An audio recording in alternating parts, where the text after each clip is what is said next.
Welcome to How About That, where the stories are real, shocking, and a certified hot mess.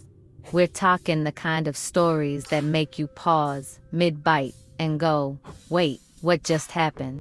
From wild family drama to I can't believe this happened moments. We're serving it all raw, unfiltered, and probably with a little side eye. So if you like chaos, laughter, and saying, couldn't be me, then you're in the right place. Let's get into it. Now, everything I'm telling you is the truth. The names will be changed to protect the innocent. But let's face it, no one in these stories are innocent. To give you a little background, Mr. X was born a heathen. When he was younger, he joined a local gang called JS. Their behavior was extreme. They committed burglaries, robberies, vandalism, and many other acts. Mr. X had a reputation in the neighborhood and not a good one. As a teenager, he and a group known as the Jolly Stompers were involved in a wave of disruptive behavior. They would break into local shops, causing fear among business owners and customers alike. In an effort to keep the peace, some shop owners even gave the teens small jobs, hoping it would discourage further trouble. But that didn't stop the chaos. By the age of 15, Mr. X had his first run-in with the law. Although some members of the group were detained, most were minors, so they were often released back into the custody of their families, only to return to the streets.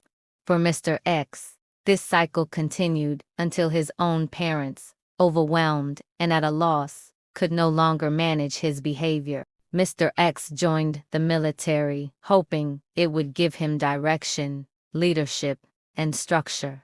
And in some ways, it did, but not in the way people expected. Instead of changing his ways, Mr. X used the experience to sharpen his people skills, learning how to read a room, influence others, and carry himself with confidence. But his rebellious nature clashed with military discipline. He didn't like being told what to do, and soon, he started thinking about how to get out. He asked around, looking for a way to leave the service honorably. Eventually, he put together a plan to secure a discharge. He reported an injury, and after going through the process, he received a medical discharge with a small monthly benefit. The military, realizing he wasn't the best fit for their system, let him go. Back on the streets, Mr. X returned with a new mindset. He hadn't left his past behind, but now, he was sharper, more focused, and ready to navigate the world on his own terms. Part 2. Lord, Mr. X is back and ready to continue his trifling ways. First, he needed to reconnect with his old crew and remind the neighborhood of exactly who he was. Now with his skills sharpened, he was ready. The only problem? He didn't have any legitimate skills. Mr. X did a lot of small jobs, but he couldn't hold one down. The only thing he truly knew was the street life. In his early 20s, he met a woman, not someone he would have called a looker, but her family owned a property, and Mr. X just needed a way to get his hands on it. He didn't want to be married, but since her family was active in church, he decided to play the part. So Mr. X married the woman. Now, he could live rent-free thanks to her family and his side hustle going with his street activities. He felt like he was set, but his wife began to complain that he wasn't earning enough money. So, she introduced him to her pastor, who also owned a business. Well, the pastor tried to help Mr. X get on the right path, teaching him how to earn money the legal way. But old habits die hard, especially if you have no real desire to change. Despite the effort to help him stay out of trouble, Mr. X refused because the thrill of his lifestyle was way more exciting than anything else. To Mr. X, this was living, no matter what anyone said, especially his wife. He had other things on his mind besides crime. That included other women. While his wife was going to church and raising their kids, he was out partying, womanizing, and getting into trouble. Mr. X has so many women that he gave each one of them a day of the week to spend time with him. The strange thing, he wasn't even an attractive man, but he could lie convincingly. Before you knew it, he had become another statistic. Believe it or not, Mr. X was even involved with women from the church. While his wife was attending service, he would bring Mrs. Sunday through Saturday to their home. I guess it's true what they say. Sometimes we don't see what's right in front of us. Mr. X is a trip. The story's not over yet. In fact, it's just beginning. Part 3. Mr. X was known around town not for anything good. He had a reputation for being unfaithful, careless, and completely unapologetic. It didn't matter if it was a neighbor, a church member, a co-worker, or even a friend of his wife. He didn't discriminate. He frequented a local bar, and it became the unofficial headquarters for his relationships. The women he saw often knew about each other, but many were willing to overlook it. Mr. X's wife was well aware of his actions. She often expressed frustrations, went to church, vented to others, but nothing changed. Their arguments were loud and public, embarrassing to some, especially those from their church community. Despite his bad reputation, Mr. X managed to get hired as a school bus driver. He claimed he had taken a defensive driving course during his time in the military, which turned out to be a fabrication. Nonetheless, he got the job. 2 years later, Mr. X was promoted to a supervisory position in the transportation department. This decision would have serious consequences. Mr. X created a corrupt system that exploited school resources for personal gain. He befriended certain mechanics and had them repair his personal vehicles and those of his associates. They would fraudulently list these services under official school bus maintenance records. Mr. X also used district funds to purchase car parts and even processed fake invoices to access cash. He began hiring friends, family, and romantic partners to work at the district, except most of them never actually worked. They received regular paychecks, and he would take a cut from each one. He even arranged for district vans and employees to help his girlfriends move during work hours, using school time and equipment. Over the years, Mr. X stole thousands of dollars from the district. Eventually, his crimes caught up with him. He faced multiple felony charges, but not before attempts were made to silence witnesses. Several individuals reported being threatened. In one shocking incident, a potential witness's home was destroyed under suspicious circumstances, prompting them to flee the state. Even after serving time in prison, Mr. X showed no signs of change. He returned to his old habits, continuing to manipulate, exploit, and intimidate those around him. Look, I know folks love to talk bad about me, but I'm just a man trying to provide for my family, okay? After I got out of prison, which, by the way, was a misunderstanding, I had to start fresh. My wife, kids, and I were living at her mama's house. And let me tell you, that wasn't going to work. I got a lot of activities going on, and it's hard to move in silence when her auntie praying in the next room and her cousin watching my every move like she worked for the FBI. But then a blessing. Her aunt had this raggedy house and said I could rent it out and keep a cut.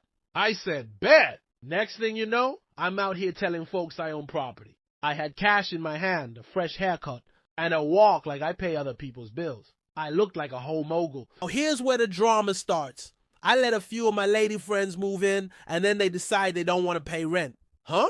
Rent's due whether you know me personally or not. I'm generous, but I ain't running a charity. So I had to remind them. I can be very persuasive. Some call it threatening. I call it motivational communication. I mean, I never laid a hand on anybody. I just hinted at what could happen. That's legal, right?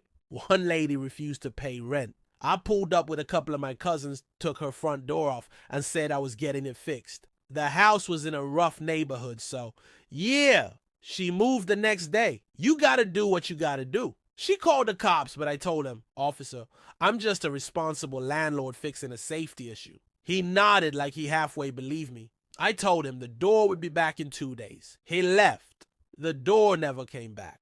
Now on the side, I was also running a small finance operation. Some people say loan shark, but I like to call it community lending. Real simple system. Just a manila envelope with your name on it and a slip inside. If you paid up, I took the slip out.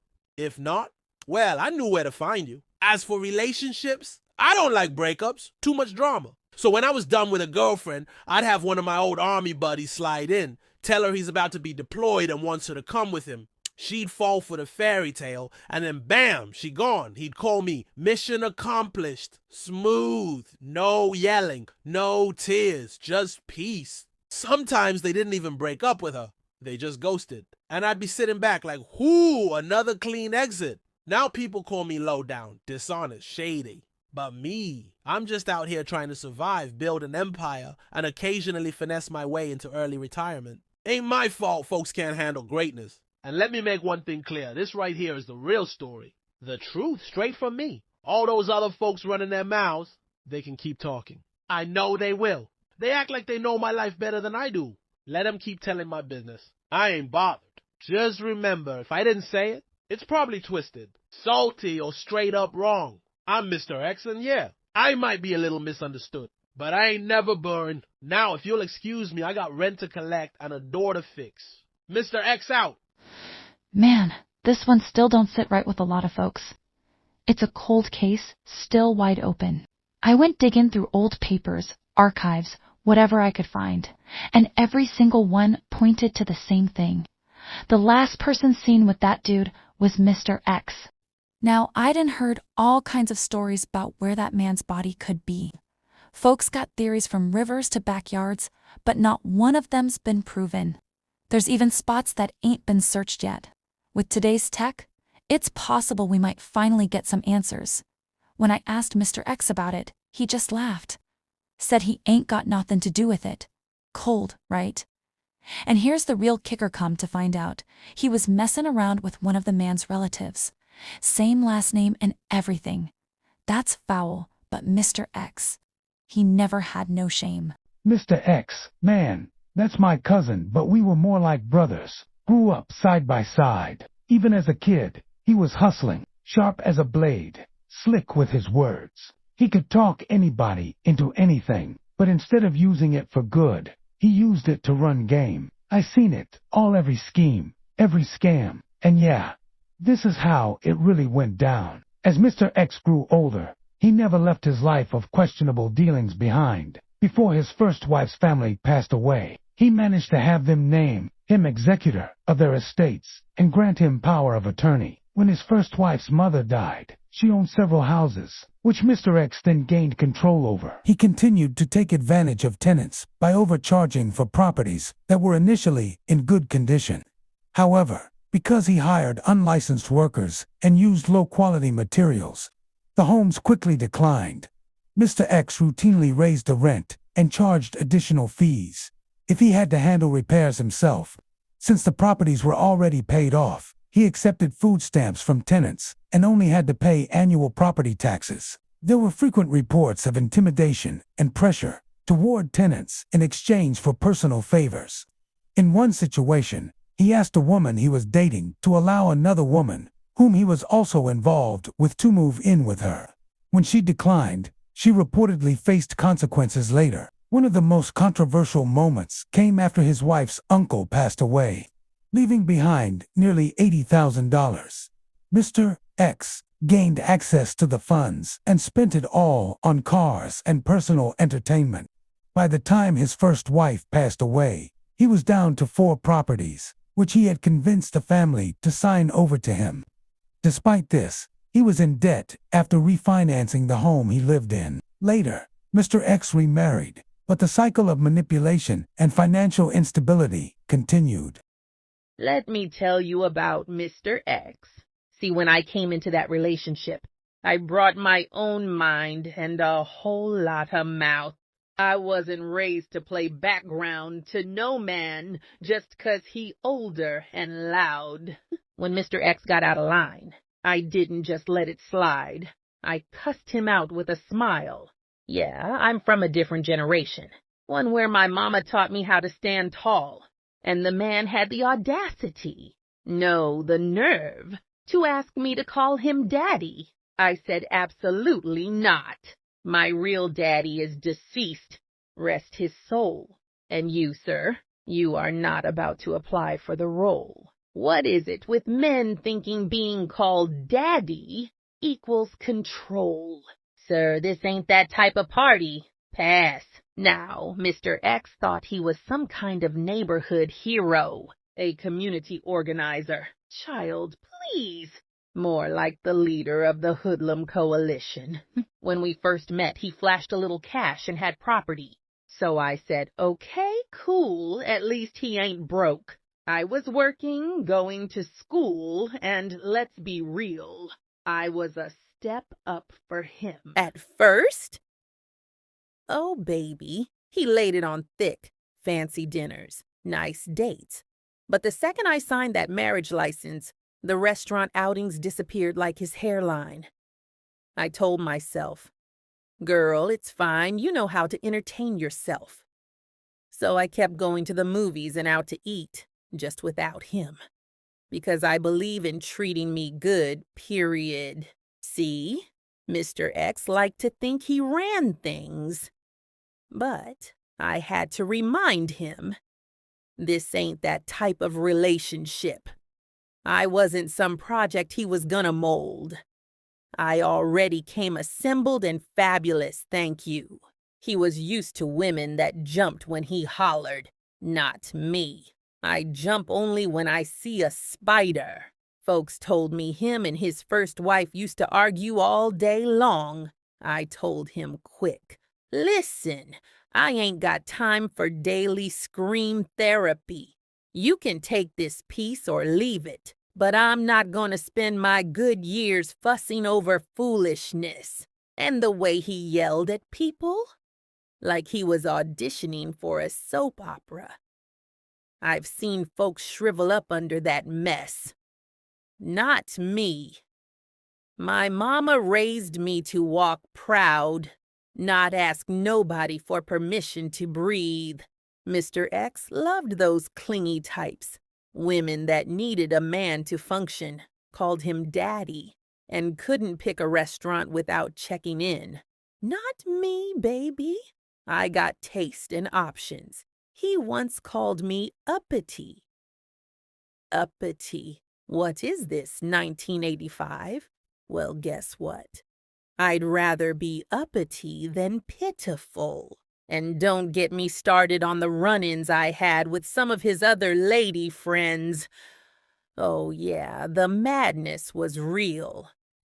But that's a story for another episode. Stay tuned. Click, like if you've ever had to teach a grown man how to act right. And don't forget to subscribe, 'cause baby, this tea is piping. Numi, that's my best friend and certified menace. She told me everything, and baby, I damn near choked. She's bold, petty, and hilarious without even trying. When Numi talks, you shut up and listen, 'cause it's always a story and a show. Now listen, when my girl told me this story, I almost choked on my wine. So it's a regular Tuesday, right? She's in the kitchen, feeling good, steak sizzling, minding her married woman business, when there's a knock at the door. She opens it, and standing there like she paid rent is one of Mr. X's little side extras. Just tragic. From what my girl said, this woman looked a hot mess. Hair stiff, outfit ugly, and confidence nowhere near matching her situation. And then, get this, she actually says, "I'm Tuesday." My friend looked her dead in the face and said, "Good for you. I'm every day." Now, I don't care who you are. That's a line you don't recover from. But Miss Tuesday tried. She started talking slick, saying she needed to see Mr. X because he promised her something. Like promises from that man count for anything past midnight. My girl told her, "Go home, put some lotion on. He'll be by later if he remembers your name." and the fool looked shocked, like that was her first dose of reality. Meanwhile, my girl's over here cracking up like it's amateur comedy night in her living room.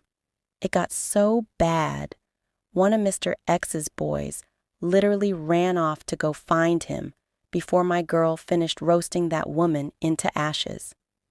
So Mr. X finally walks in, looking like regret in a tracksuit, and has the nerve to say, "Why you stooping to her level?" And you know what my girl said? Stooping? Baby, I'm not on her level or yours. Both of y'all are beneath me.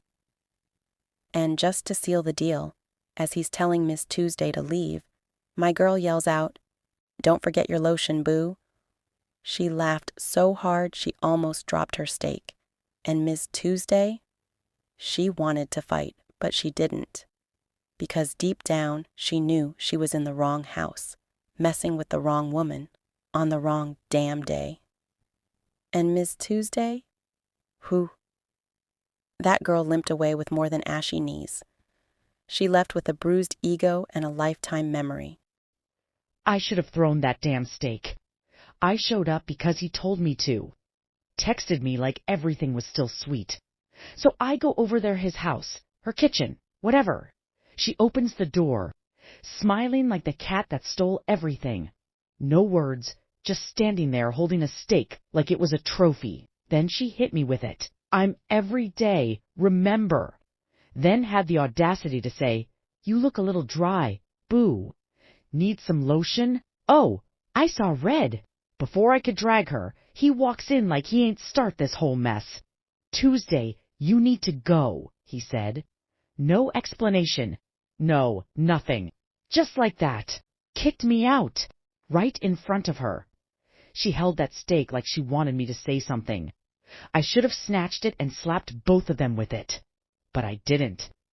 I turned around, tears hot on my face, heart burning with straight-up rage and shame.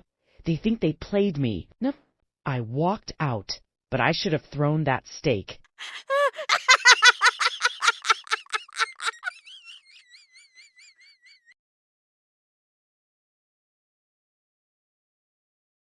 Numi called me just hollering on the phone. I could barely hear her through the laughter. She said, "Girl, I just went down to the basement and you are not going to believe what I smelled." I said, "What happened?" She said it smelled like fresh caught fish, disappointment, and the spirit of bad hygiene. And who was sitting in the middle of it? Her husband, scrambling to put on a shirt. He was grinning like the air wasn't thick with disrespect. And when she looked at him, you know what he said? "What smell?" I said, "Numi, what did you do?" She said, "Nothing. I turned right around, went back upstairs, and called you." She wasn't even mad. Girl, Numi says she hit that basement and almost passed out. Smelled like fresh caught fish, betrayal, and Miss Tuesday's crusty spirit. Her husband was just sitting there grinning, talking about what smell. Sis, Tuesday didn't leave a scent. She left a whole haunting. I told Numi, spray her next time, not the room. Spray her. Because when your side chick smells like struggle, that ain't love. That's a biohazard. Hey, look. Before anybody starts running their mouth, let me set the record straight. Yes, I had company. Yes, it was Tuesday. And yes, she might have lingered.